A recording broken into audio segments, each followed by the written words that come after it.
Mateo capítulo 20. Jesús enseña acerca de la gracia, la grandeza y el servicio. Versículo 1 al 2. Porque el reino de los cielos es semejante a un hombre padre de familia, que salió por la mañana a contratar obreros para su viña, y habiendo convenido con los obreros en 1 denario al día, los envió a su viña. Bien, como muchas de las parábolas de Jesús, esta historia es de un hombre y de obreros que trabajan para él. Jesús está usando esta historia más precisamente para responder a la pregunta del capítulo 19, donde más bien le dicen a Jesús: «He aquí, nosotros lo hemos dejado todo y te hemos seguido. ¿Qué pues tendremos?» Y aquí la respuesta de Jesús nos dice que su Padre promete una recompensa para sus hijos, pero al tiempo nos dice que la manera en que su Padre distribuye sus recompensas no es necesariamente la misma manera en que el hombre lo hace. Continuemos. A contratar obreros para su viña, dice la palabra. Algunos hombres en aquella época se dirigían al mercado, el cual era un lugar de reunión para los obreros de un día. Si un hombre quería trabajar allí, en ese lugar, en esa área, llegaba a primera hora de la mañana cargando sus herramientas y esperando hasta que alguien lo contratara. Saliendo cerca de la hora tercera del día, vio a otros que estaban en la plaza desocupados y les dijo: «Id también vosotros a mi viña, y os daré lo que sea justo». Y ellos fueron. Salió otra vez cerca de la hora sexta y novena, e hizo lo mismo, y saliendo cerca de la hora 11, halló a otros que estaban desocupados y les dijo: «¿Por qué estáis aquí todo el día desocupados?». Le dijeron: «Porque nadie nos ha contratado». Él les dijo: «Id también vosotros a la viña y recibiréis lo que sea justo». Sería bueno entender aquí que la hora tercera en esa época era alrededor de las 9 de la mañana, y la hora sexta era alrededor de las 12 del mediodía. Por lo cual la hora 11 vendría a ser alrededor de las 5 de la tarde. Lo que nos indica esta parábola es que a través del día el hombre fue varias veces al lugar en donde se reunían los obreros, y fue así que encontró a otros que estaban desocupados al final del día y los contrató para que trabajaran en su viña. La imagen es entonces que el dueño de la viña tenía una fuente inagotable de trabajo para aquellos que querían trabajar. Y la impresión que aquí se da es que el hombre estaba sorprendido de encontrar obreros desocupados, puesto que él tenía mucho trabajo que ofrecerles. Entonces aquí la pregunta es: ¿por qué algunos de nosotros hoy en día permanecemos desocupados para con Dios? ¿Es que todavía nada ha tenido el poder para comprometernos con el servicio sagrado? Entonces podemos inclusive en nuestro descaro atrevernos a decir: ¿nadie nos ha contratado? Dice: «Os daré lo que sea justo, recibiréis lo que sea justo». El patrono, el hombre de la viña, prometió a los primeros trabajadores el salario de un día, o sea, hablamos de 1 denario al día. Y a los otros obreros contratados a través del día no se les prometió un salario específico, solamente lo que sea justo. Finalmente, lo que está claro es que el señor de la viña prometió pagarles justamente a los obreros que se contrataron al final del día. Versículo 8 al 10. Cuando llegó la noche, el señor de la viña dijo a su mayordomo: «Llama a los obreros y págales el jornal, comenzando desde los postreros hasta los primeros». Y al venir los que habían ido cerca de la hora 11, recibieron cada uno 1 denario. Al venir también los primeros, pensaron que habían de recibir más, pero también ellos recibieron cada uno 1 denario. Estos obreros a los cuales se refiere el señor de la viña son obreros de un día, así que se les paga al final de cada día. Lo interesante del caso es que cuando llegó la hora de pagarles a los obreros, a los que se contrataron por último se les pagó primero, y se les pagó el día completo. Y los obreros que trabajaron para el hombre todo el día pensaron: si el hombre les ha pagado el día completo a estos por el trabajo de 1 hora, entonces nosotros recibiremos mucho más. Sin embargo, los obreros que se contrataron primero temprano en la mañana y quienes habían trabajado todo el día, fueron remunerados exactamente con lo que el hombre les había prometido, 1 denario al día. Así que la suposición de los trabajadores que recibirían más de lo que se les había prometido fue claramente decepcionada. Versículo 11 al 15. Y al recibirlo murmuraban contra el padre de familia diciendo: estos postreros han trabajado solo 1 hora y los has hecho iguales a nosotros, que hemos soportado la carga y el calor del día. Él respondiendo dijo a uno de ellos: amigo, no te hago agravio. ¿No conviniste conmigo en 1 denario? Toma lo que es tuyo y vete. Pero si quiero dar a este postrero como a ti, ¿no me es lícito hacer lo que quiero con lo mío? ¿O tienes tú envidia porque yo soy bueno? Lo lógico y razonable aquí es que era más fácil por parte del patrón, pues tener más simpatía con estos que habían trabajado todo el día, pues ellos trabajaron mientras los otros estaban desocupados, y de paso habían trabajado al calor del día mientras que los otros estaban a la sombra. Mas sin embargo, por la voluntad del señor de la viña se les pagó lo mismo. Pues la respuesta de este fue: amigo, no te hago agravio. ¿No conviniste conmigo en 1 denario? Así que el hombre de familia les recordó que él había sido completamente justo con ellos, pues él no les hizo ningún agravio y por lo tanto no había quebrado ninguna promesa. Dice: ¿no me es lícito hacer lo que quiero con lo mío? ¿O tienes tú envidia porque yo soy bueno? Lo que nos dice esta línea es que el señor de la viña reprendió a los que le reclamaban debido a su envidia y resentimiento hacia los otros, y también vemos que el señor de la viña declaró fuertemente su derecho de hacer lo que él quisiera con lo que era suyo. Versículo 16. Así los primeros serán postreros y los postreros primeros, porque muchos son llamados, mas pocos escogidos. Pedro y los discípulos sabían que habían renunciado a muchas cosas para seguir a Jesús, y estos querían saber con qué era que se les iba a recompensar. De modo que a través de esta parábola Jesús le aseguró a Pedro y a los discípulos que ellos serían recompensados, pero el principio de muchos serán postreros y postreros primeros de Mateo capítulo 19 significa que Dios recompensará a sus hijos en maneras inesperadas por el hombre, como lo ilustra esta parábola. Dice: los primeros serán postreros y los postreros primeros. En esta frase encontramos la esencia de la gracia de Dios, pues Él bendice y recompensa al hombre de acuerdo con su voluntad y placer, y no necesariamente de acuerdo con lo que el hombre supuestamente merece.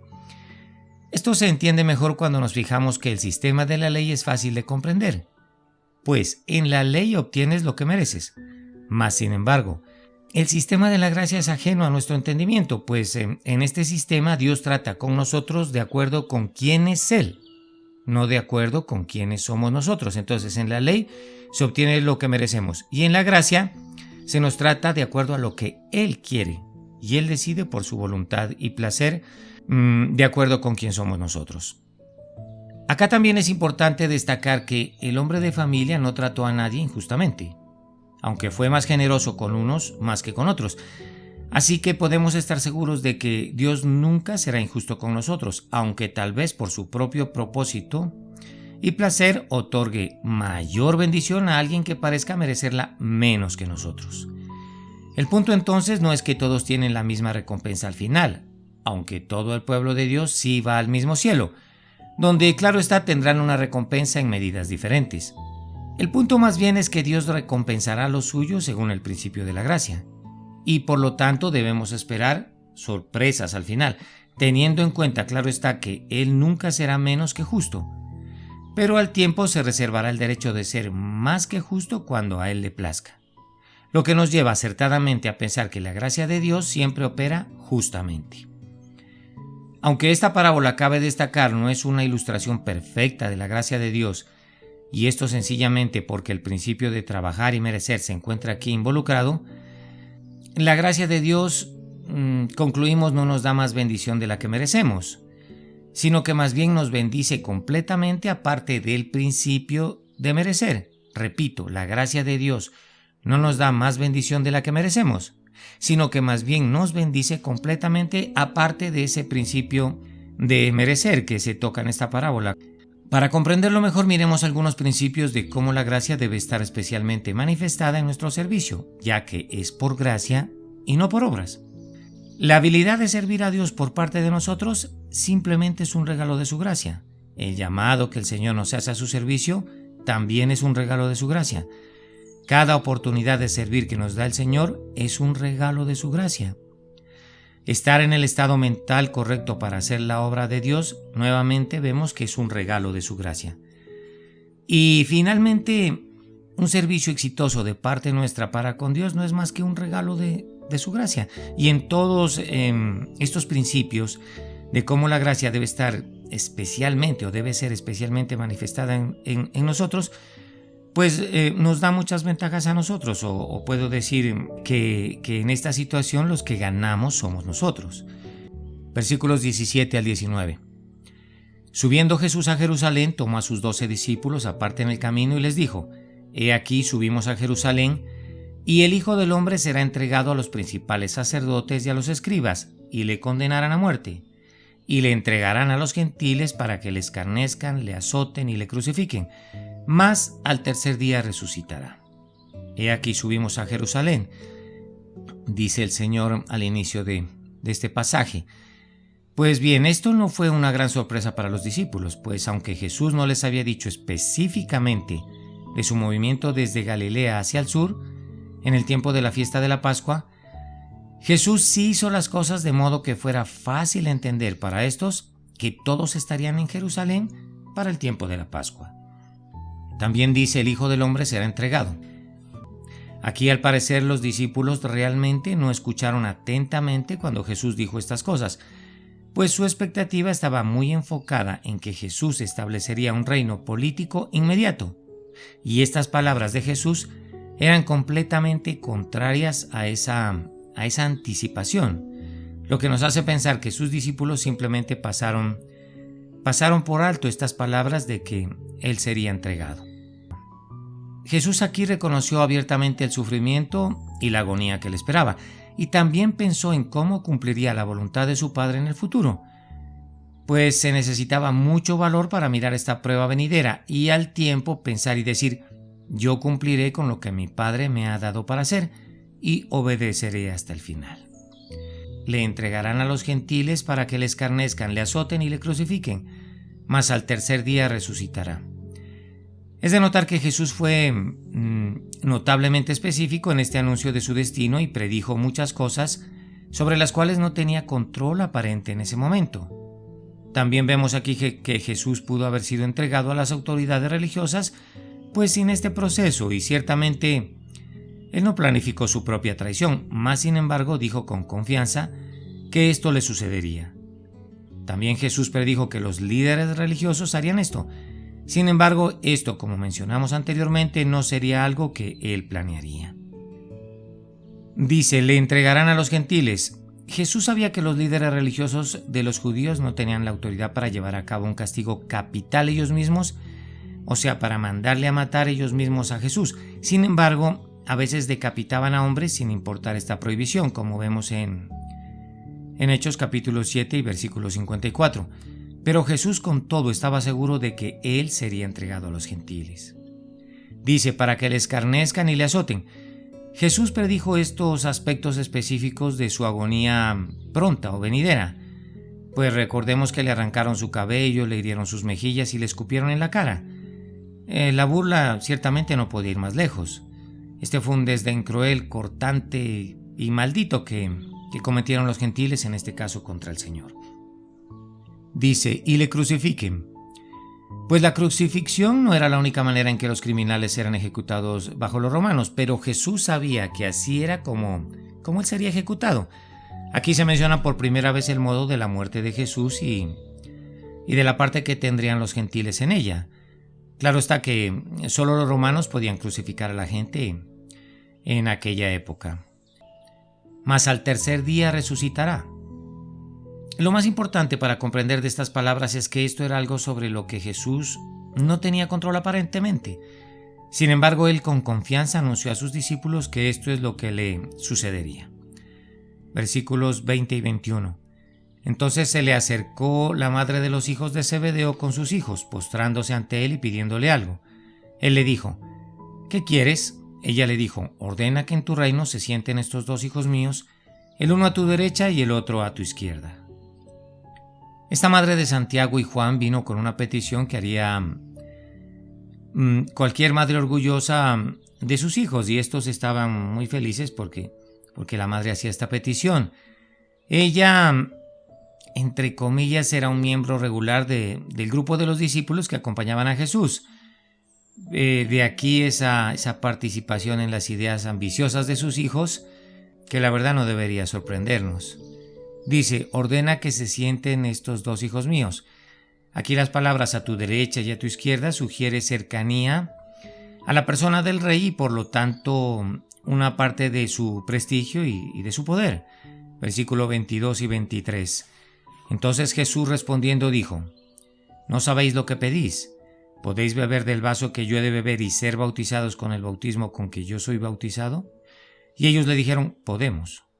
Él les dijo: a la verdad de mi vaso beberéis y con el bautismo con que yo soy bautizado seréis bautizados, pero el sentaros a mi derecha y a mi izquierda no es mío darlo, sino a aquellos para quienes está preparado por mi Padre.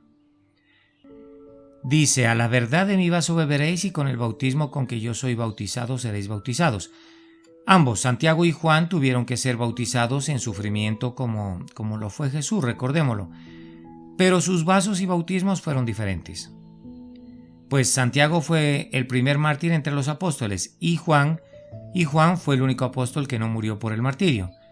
También Santiago tenía que estar listo para ser el primero en morir entre los discípulos, y Juan tenía que estar listo para vivir la vida cristiana más larga entre todos, y de paso ser testimonio entre ellos mismos, me refiero a los discípulos.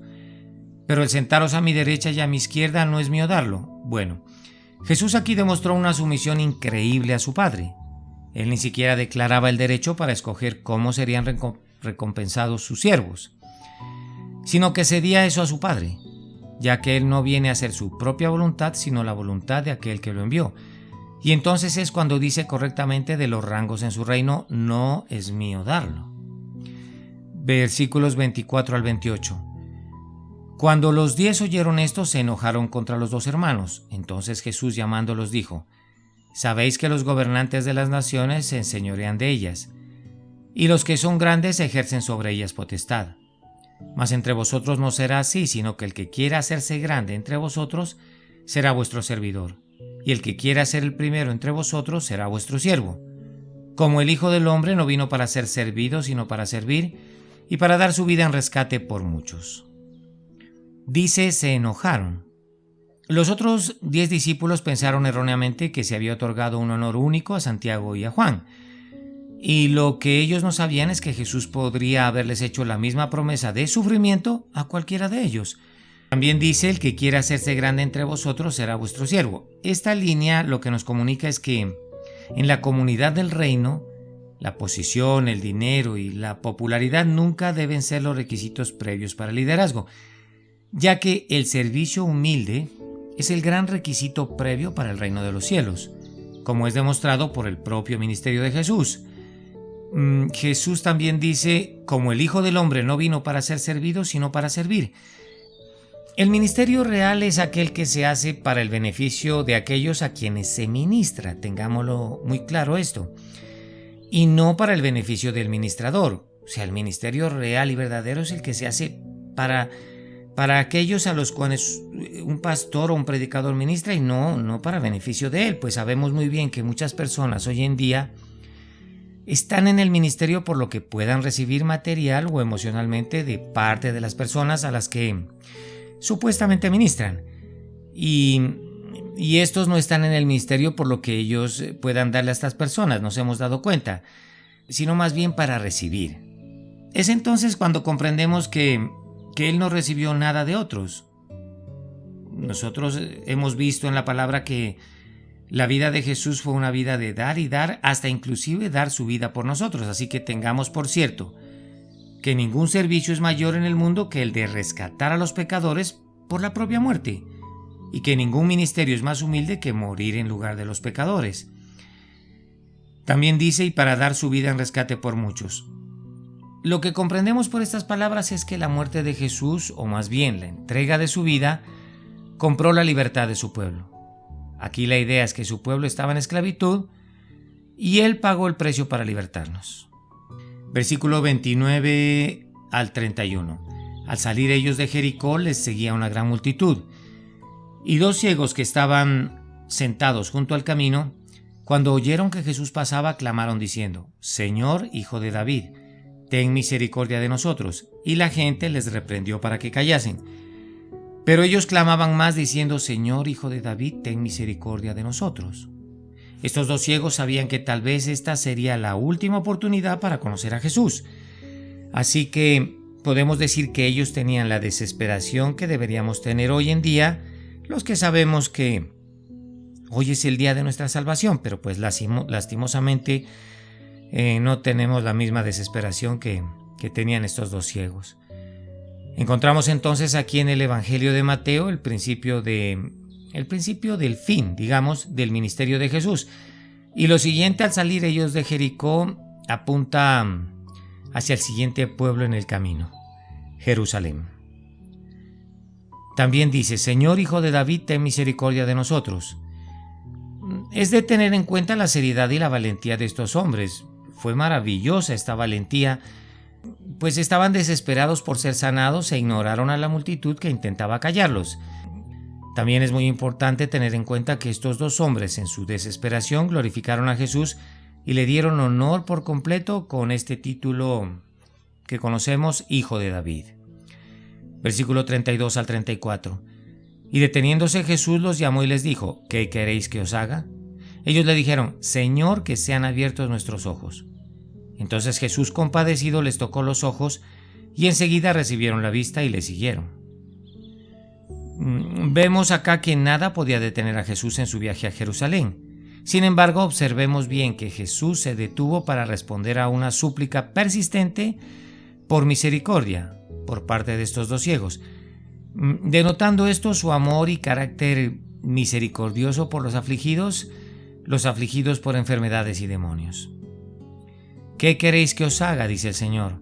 Esta es una pregunta maravillosa y simple que Jesús no ha dejado de preguntarnos a través de estos 2000 años. Estos 2000 años después de su muerte, lo que nos lleva a deducir que erróneamente muchas veces nos sentimos vacíos cuando a Dios le gustaría darnos lo que necesitamos. Simplemente el Señor no nos da lo que necesitamos porque no hemos respondido a la pregunta: ¿qué queréis que os haga? Jesús hizo esta pregunta sabiendo muy bien que estos hombres estaban ciegos, pues Él sabía lo que necesitaban y lo que querían. Pues Dios lo que quiere es que sus hijos le digamos nuestras necesidades constantemente, como una expresión de nuestra confianza y dependencia de Él. Finalmente la palabra dice: y le siguieron.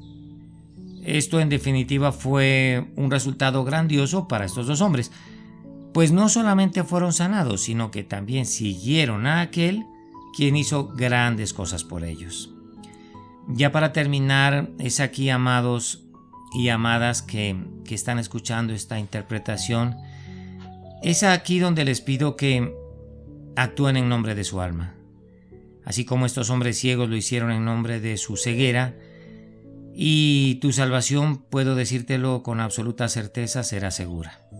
Sí, amado, aplica tu vida al Hijo de David, no pierdas ningún momento ya. Recuerda que Él en este momento está pasando por tu vida y tú estás pasando hacia la eternidad, y probablemente nunca tendrás una oportunidad más favorable para asegurar tu eternidad en Él que en el presente día.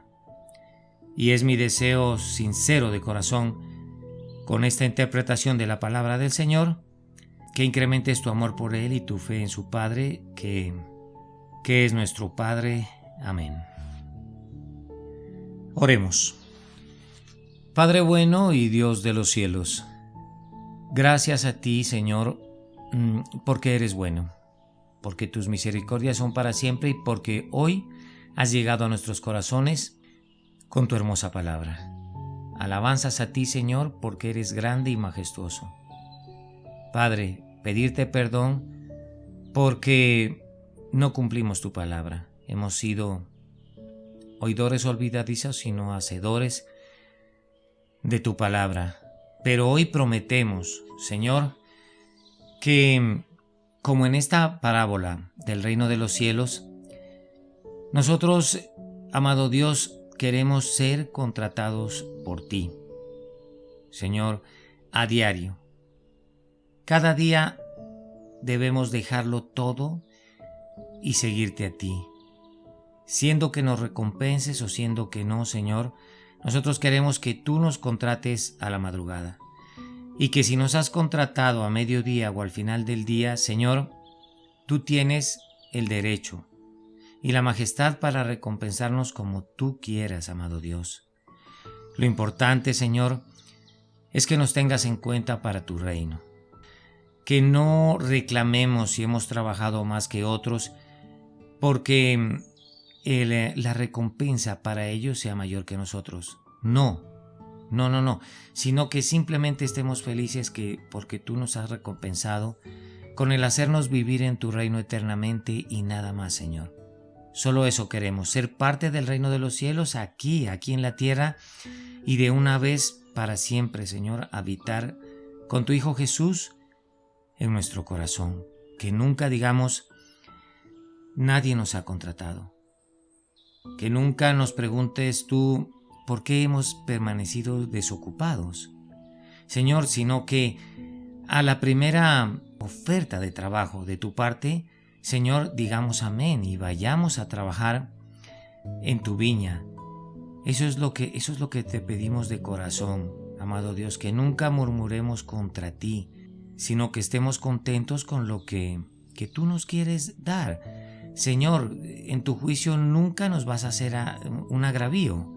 Señor, tú has convenido con nosotros solo darnos tu paz, tu amor, tu poder, y ya como tú repartas tu recompensa, Señor, es de respetar, pues tú eres Dios. Tú eres el dueño del oro y de la plata, de la tierra, del mar, de los cielos y de todo lo que en ellos hay. Así que enséñanos a ser conforme con lo que tú nos das, pues es lícito hacer con lo tuyo como tú quieras, y nosotros no tenemos por qué tener envidia, Señor, porque tú eres bueno, siempre vas a ser bueno, Señor. Y si los primeros serán postreros y los postreros primeros, Señor, amén. Y que así sea, porque muchos son llamados, mas pocos escogidos. Te rogamos, Señor, que aparte de ser llamados y escogidos, nosotros también seamos elegidos, Señor, como comisioneros de tu obra. Que nosotros obedezcamos a tu palabra. Simplemente que esa línea de los primeros serán postreros y los postreros primeros se cumpla en nuestra vida, Señor, en la esencia de tu gracia y de acuerdo a tu voluntad y placer, simplemente. Amado Dios, pues no vivimos en la ley, pues obtendríamos lo que merecemos, no, sino que estamos viviendo en el sistema de la gracia. Y de acá nosotros tenemos que estar de acuerdo con quién eres tú y no con quién somos nosotros. Tú no haces nada injustamente, amado Padre. Tú eres el más generoso de los seres que existe. Tú eres nuestro Dios y tú lo haces todo por tu propio propósito y placer. Tenemos claro que en el cielo habrá recompensas en medidas diferentes, pero tú las vas a dar, Señor, de acuerdo a tu perfecta, buena y agradable voluntad. Señor, tú nos vas a recompensar según, pero el principio de tu gracia. Así que si hay sorpresas al final, no debe interesarnos, porque tú nunca serás menos que justo y tú te reservas el derecho de ser inclusive más que justo, Señor, y nosotros debemos respetarlo, este derecho, y obedecerlo. ¿Por qué puedo decir, precioso Señor? Porque tu gracia no nos da más bendición de la que merecemos. Eso lo tenemos muy claro, Señor. Tú nos bendices completamente, aparte de ese principio de merecer, que eso viene de la ley, amado Dios. Déjanos servirte, Señor, y déjanos que tu gracia se manifieste en nuestra vida, porque esa habilidad de servirte solo viene de ti, amado Dios. El llamado viene por tu gracia. Si te servimos, simplemente es un regalo de tu gracia. Tú nos das muchas oportunidades para servirte y cada una de estas oportunidades viene por tu hermosísima gracia. Este estado mental adecuado y cuerdo que manejamos para hacer tu obra es otro regalo de tu gracia. Y nuestro servicio exitoso para contigo depende de tu gracia. Así que, Señor, inúndanos de tu gracia. Señor, Haznos abundar en el mar de tu gracia. Sabemos que aunque muchos son llamados, pocos escogidos, porque esa elección está basada en tu gracia. Y más que todo, Señor, esa elección está basada en tu voluntad. O sea, en la voluntad de tu elección, y eso lo tenemos más que claro.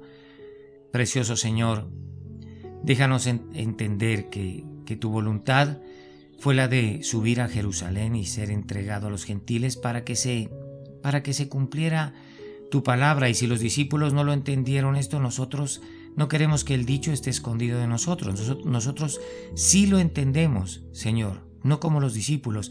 Lo entendemos y lo aceptamos, que era necesario que tú des tu vida por nosotros, que tú cargues con todos nuestros pecados para que nosotros seamos limpios de pecados y aceptos a tu Padre, Señor.